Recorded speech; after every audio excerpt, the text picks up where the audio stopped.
Olá, vocês que nos acompanham no podcast Mesa de Debates de Tudo Um Pouco. Hoje, aqui no centro de São José dos Campos, acompanhando a plenária do PSOL, o pessoal de São José dos Campos que se reuniu para fazer um balanço sobre o primeiro turno das eleições municipais aqui na cidade e, claro, ponderar algumas questões aí também para este segundo turno e, claro, para a política de modo geral, para além das eleições e visando também as próximas. Afinal de contas, sabemos que a política com P maiúsculo, ela é muito mais do que apenas os domingos de votação.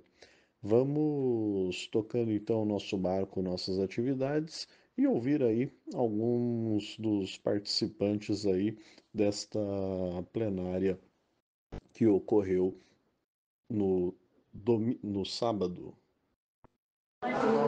Falar aqui com o Renato do Banhado, ele que foi candidato a vereador na chapa dos lutadores do Banhado e foi bem votado, né, para uma candidatura que muitos não esperavam tanto, né, mais de 1.000 votos aí.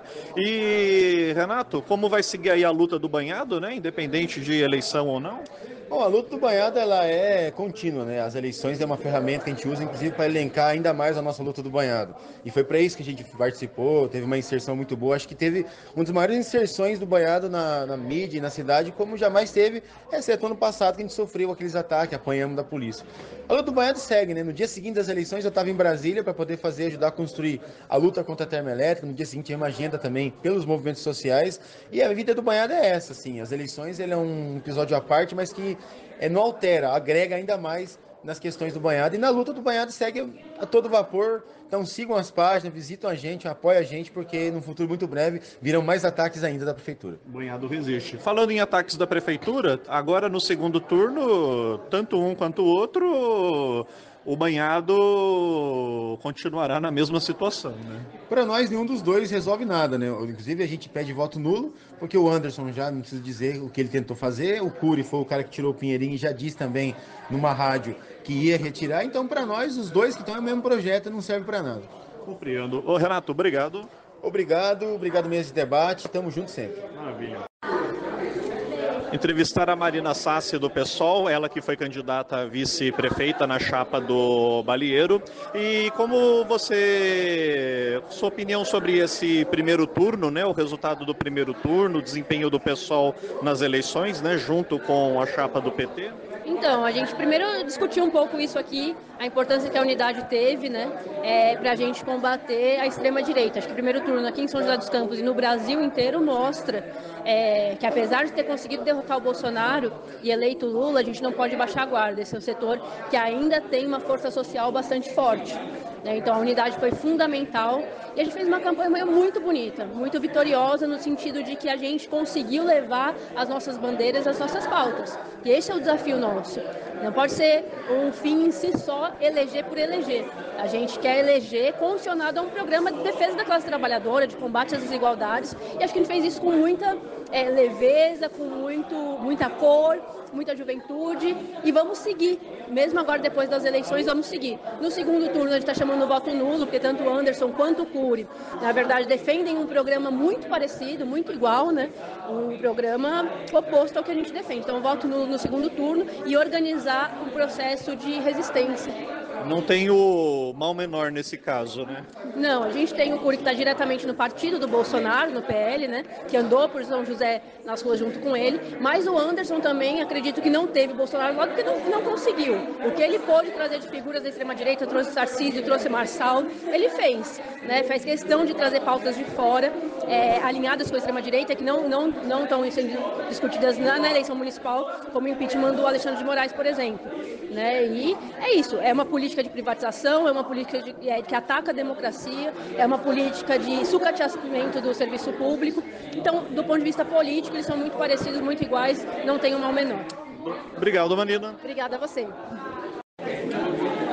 ouvir a Jéssica Marques, que foi candidata a vereadora pelo PSOL nessa última eleição. Falando nisso, Jéssica, São José mostrou que eleitoralmente gosta de você, mas infelizmente o quociente eleitoral novamente não ajudou, né? Como você avaliou tudo isso? Bom, primeiro que eu fiquei muito feliz, né, com os mais de 8 mil votos. Foi uma campanha que não teve padrinho político, que não teve recursos milionários, né, diferente, inclusive, das campanhas que se elegeram, né, dos candidatos que se elegeram, que boa parte deles tiveram campanhas muito ricas, né, com muitos recursos, muita gente paga na rua. Então, ser uma mulher de esquerda e ter essa quantidade de votos nessa cidade, que é muito à extrema-direita, né, muito conservadora, acho que demonstra que o nosso trabalho tem dado resultado, né? Que não é um trabalho que se resume às eleições, que é um trabalho cotidiano, tanto na luta sindical, quanto na luta feminista, em defesa da educação, em defesa dos direitos sociais, dos serviços públicos. Então, eu estou muito contente. É claro que o gosto fica amargo na boca, né? Porque eu venci, eu considero uma vitória, mas não levei a vitória por conta do quociente eleitoral.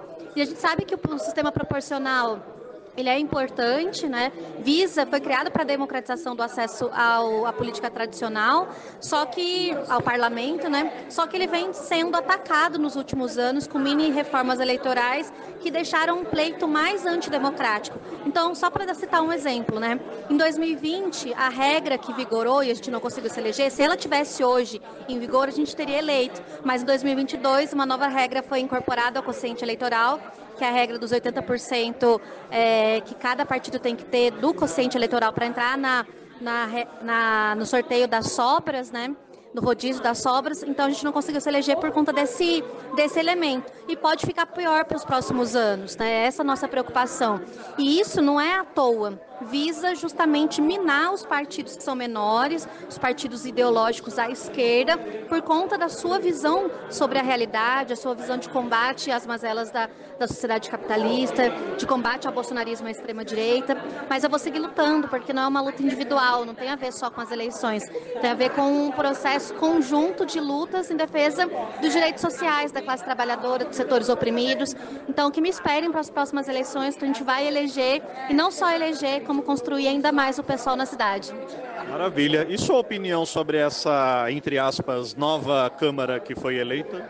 Acho que a Câmara ficou mais reacionária, mais conservadora, ficou com uma bancada mais próxima ao que vai ser o próximo governo, independentemente de se eleger Anderson ou Cury. A gente tem uma bancada grande, a maior bancada do PSD, a segunda maior bancada do PL, vários outros candidatos eleitos que vão conformar uma bancada do Amém, né, como a gente diz em servidores, né, que são os vereadores que votam sempre junto com o prefeito, independentemente do prefeito de ocasião. Nem leu o projeto. E a gente viu isso várias vezes quando foi votado, por exemplo, a reforma da Previdência na Câmara, onde vários vereadores sequer tinham lido o que era o projeto de reforma da Previdência, né? Eu, enquanto sindicalista, tive em contato com os vereadores e eles não tinham, de fato, domínio nenhum sobre o projeto de lei que estavam votando, só porque era um projeto do próprio prefeito, e eles, enfim, trocam votos por cargos comissionados, trocam apoio político nas eleições pelos votos que eles dão na Câmara.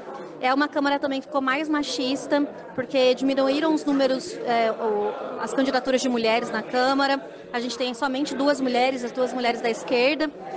Então, acho que vai ser uma Câmara muito avessa aos direitos sociais, aos direitos das mulheres, das comunidades periféricas, dos servidores, e por isso a gente precisa estar mais atento ainda, se organizar politicamente nos sindicatos, nos movimentos sociais, nos partidos de oposição, para poder fazer frente a esses ataques que virão. Jéssica, muito obrigado. Eu que lhe agradeço, André, fico muito feliz com a sua presença sempre.